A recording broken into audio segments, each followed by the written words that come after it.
Welcome back to One Piece Anime Review episode 275.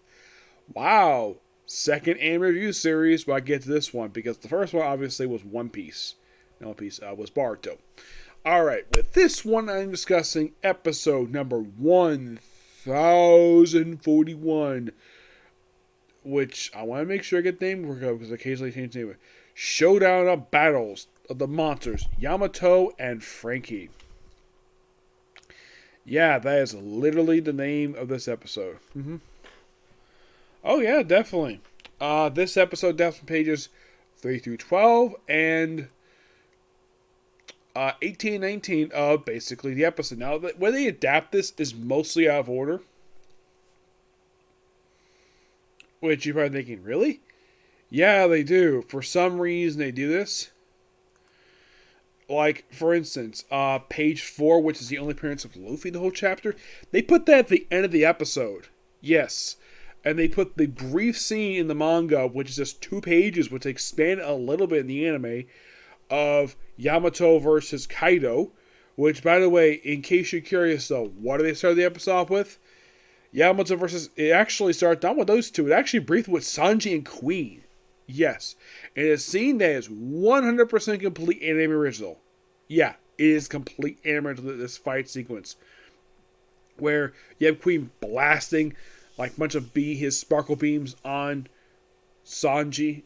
And we also see briefly, Zoro get his injection to get the super healing technique that's temporary healing all his injuries before I get really worse later. And that's it for that scene. In the case of the Yamato versus Kaido, this is an excellent sequence. I gotta praise it for this one. Where they fight for quite a while. Of course, Kaido calling Yamato a pathetic fool. And also we see something that, where in the manga, this whole fight sequence, like I said, which, by the way, they put this right after the Queen one, which was that was interesting. Yes. For an episode called Fierce Battle, you think we have the whole first half focus on Yamato, and second half focus on Franky, his battle. Nope.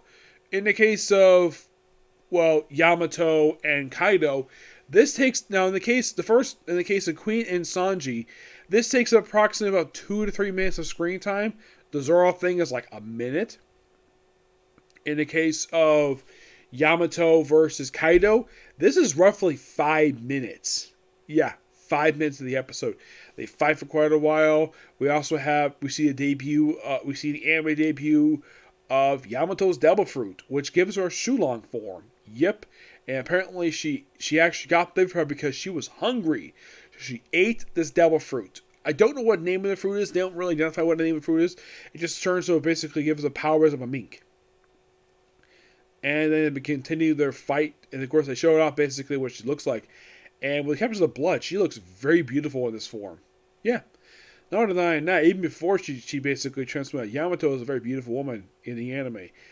Though for some reason she always calls a man, despite that she's clearly a woman. A very beautiful woman at that. But it's how she was raised as a guy because she wanted to be like Odin. Yep. Now in the case of the major fight sequence, we have between, Franky and Sankey, I think his name is. Yes.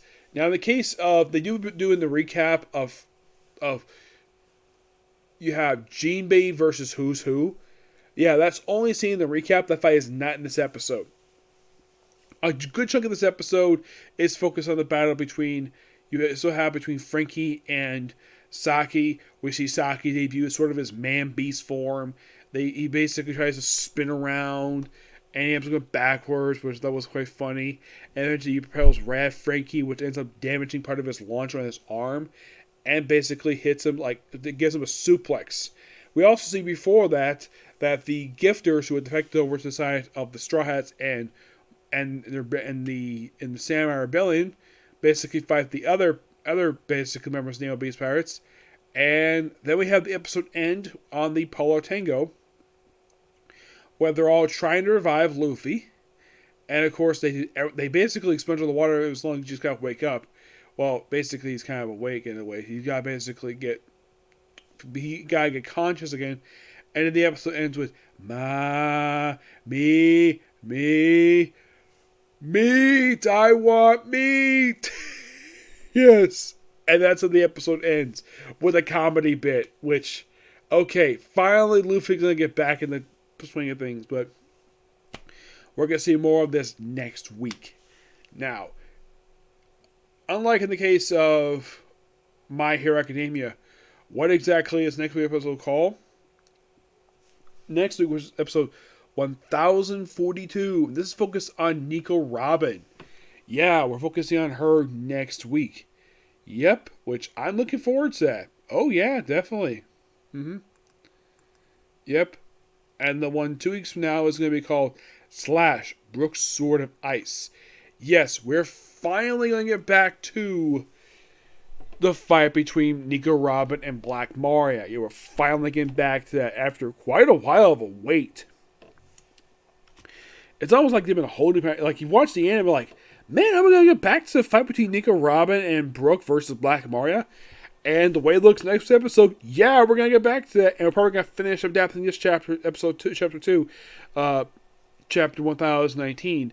But they're probably going to save it for next week, along with maybe more stuff there.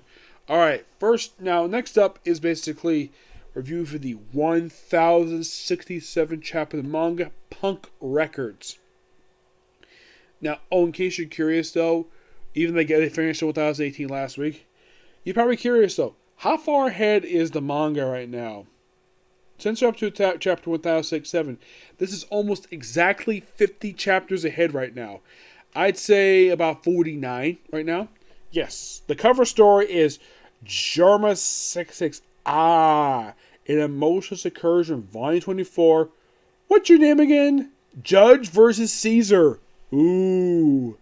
Yeah, first time these two met in present day. I think they did briefly meet. They did encounter each other briefly during the whole cake arc. But yeah, it's great to get a chance to see him again. And of course, Bonnie. We started out with Bonnie where she has the obvious question, what happened to your head? Oh, it grew too long, so I cut it. Yeah, apparently here, it's basically cut the pieces and used to make his clones. Yep. And of course, you're losing. About the time we first met you, it was going to be about the height of a giant before long. It's Vegapunk. So the stories said he always had a large head. It was like a hot air balloon. Yeah, he cut off part of his head. Yeah, it turns out the reason why his head was like that is because he has a devil fruit power called the brain fruit. Because apparently it's like a giant computer. It can store a bunch of knowledge because he's obsessed with knowledge. They have the world's largest brain, continues every day. To this day, where is it? And of course, Chopper asked the question, amazing. Are you good at medicine too, Dr. Penguin? Of course! Yippee! If you carry that, does that mean you're dumb? And he's like, don't trifle with a genius, my boy! This apple top is an antenna. Yeah, it communicates all the clones. He explains here, he basically explains, it's called Punk Records. And this allows them to communicate with all of his 6 clones. And keep in contact and basically access all the same brain. Despite the fact that about 3 of these clones are in fact women. Yes, seriously. So, are you saying brain? Interesting. Oh, by the way, the back of his coat, it says SSG, Scientific Science Group. That's basically a group he's in charge of. So, he explains he uses the same library. So they're saying, cool. I'll be able to study medical knowledge. Would I be able to study medical knowledge from all over the world? Of course. Woohoo! And Jamie asked the obvious question, wouldn't you have issues with if ideology gets inserted on top of everything? Well, first time Jinbei first in the sea, that's the first smart question you'd be asking. But science will never advance if you spend all your time worrying about it. Peh. And then you have Bonnie basically fire a laser beam at him. It's like, don't fire the beam saber was a failure. Hold your tongue. It's working fine when I test it. Now try my follow back normal if you refuse. I think carefully, Bonnie. If you kill him, you'll make it very powerful. Switch it off now, Bonnie. Yep. And you have Bonnie laying on the ground. She's foaming at the mouth, which is so funny. Bonnie, check it out. Slug beetle. Forget about the slug beetle. Should be concerned about her passing out. I can't blame her. Can't blame Bonnie wanting to kill me. It's a good thing the weapon she grabbed happened failure. Speaking of which, I understand folks recently were in Wano. Is it true there were second Dragon Legend of Kaido? Yeah, it was Momo. And here's the thing. He explains here that the fruit that Momo found way back in Punk Hazard was left in Punk Hazard by him, and it was a failure. And the reason why? Because he turned pink. That's it. Because he turned pink. I told you it's a failure. Pink. Who cares about that? He claims a failure because he turned pink. Yes, I think it's quite funny.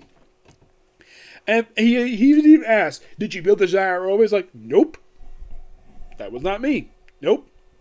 He says, this legendary iron giant that said have attacked sacred Mary Jo about 200 years ago. But was actually about 900 years ago. You're joking. Its goal was never understood. They say there was no damage, only because of it ran out of energy. No doubt the scientists at the time were really shocked by this event. The sheer scientific power was beyond anything could comprehend. No one knows where it came from, what it tried to do. The war government ordered to be, he explains, the war government ordered to be destroyed, but curious sometimes we carry out the orders. It still rests here, but the government is none wiser. He's like, press found over here. The route from town was like press the wall. I don't know. We were in a rush. We got up this and body. Yeah, we just wandered here. We were whatever he said. Sorry to hear that. And apparently everyone else is watching this on the screen. 200 years ago, that was the year the fish from the Center became an issue. You're saying this giant will climb the wall or climb up the red line? Most likely, yes. And of course, yeah, think about this. I built Vegapunk 1 using that robot as a guide. There are aspects even my scientific power are unable to recreate. It's hard to believe that mechanical soldier was built 900 years ago. What you can't recreate? What can you recreate about it? The dynamic power source. In the past, the power is strong enough to rewrite everything we know about today. That's good to know. Everyone's like, who's that girl? And I think it's Jamie. I think it's Usopp chimes in. That's Juri Bonnie, the pirate. I thought she was just a little girl who got shipwrecked. And look at Vegapunk's hunt now. I feel bad what I did to Bonnie. Yeah, you should. And get down and beg forgiveness. How would you know? Oh, would you know about that? There is something I need to give her. Straw Hat Luffy. I feel it was a fate bringing work day. Will you take me off, Egghead? Meanwhile, though, this is Cyber Paul Aggressive Missionist Dockhead. Badly trained pets. And then we have CP0 showing up, led by Rob Lucci. Yes, the same man who Luffy once beat the living crap out of back in Enies lobby. He's back. He's like, I want to support Bonnie sailing the Egghead. An obnoxious woman who's all of her escape, with all of her escapes. I believe we're finished already. If we see her, we'll disappear for good. Ooh. Seiki, government ship. It would hardly explain the pirates. Reason for CP0 come on board is Lucci. What handed him over? Rob Lucci assassin, right? What? Rob Lucci? Come on, send my legs for you so I can escape. No, I hate that guy. He's still working that job. Don't let him in the island. There's something we'll attack team indeed. And of course you have Vegapunk 1 saying, fly the ship, tell him to unload the Seraphim and leave. Prepare to fight back. We're refusing entry into the world government. And then we cut to Kankabaka Kingdom, where you have it's not Sabo, it's some cat person saying, Dragon, Karma's acting strange. Stop, Karma, we're preparing to repair you. Kuma, what happened? Does Neighbor take control of him? You have Kola saying, where are you going, Kuma? He should follow mobile yet. He's not supposed to follow us on Will. What's going on? I don't know. Come back. Adrian, what's wrong with you, Kuma? Where are you going? Stay here. We're only getting started. This is where Revolution fully begins. Okay. So, is Bartholomew Kuma remembering his... Did he forget his memory despite the fact he has no freaking brain? Yeah, Vegapunk removed it. It was explained that he removed it just prior to Marineford. Yeah, he removed the brain and he gave one command. He made one request prior to removal. Put a command in to make sure I guard the Straw Hat ship until they return to it. And apparently Vegapunk's like, fine, sure, I could do that. What happened to his brain? Don't know. But yeah, we're getting really interesting now. And is this something, though, out of all the manga review, this is by far the best will come out right now? But there's not going to be a chapter next week. We're taking a week off from that. We're basically returning 2 weeks. What? Yep. But yeah, damn good chapter. Love it. Okay, so that's episode review. Next episode is going to be Welcome to Demon School Aramacon. I'm going to try to get this done tonight. That means I have 3 left. I can probably all think, because basically I don't have anything going on Tuesday night. I can probably all get this done by Tuesday. Yep. And basically be all basically regular, perfectly fine. Yep. Next video. Bye.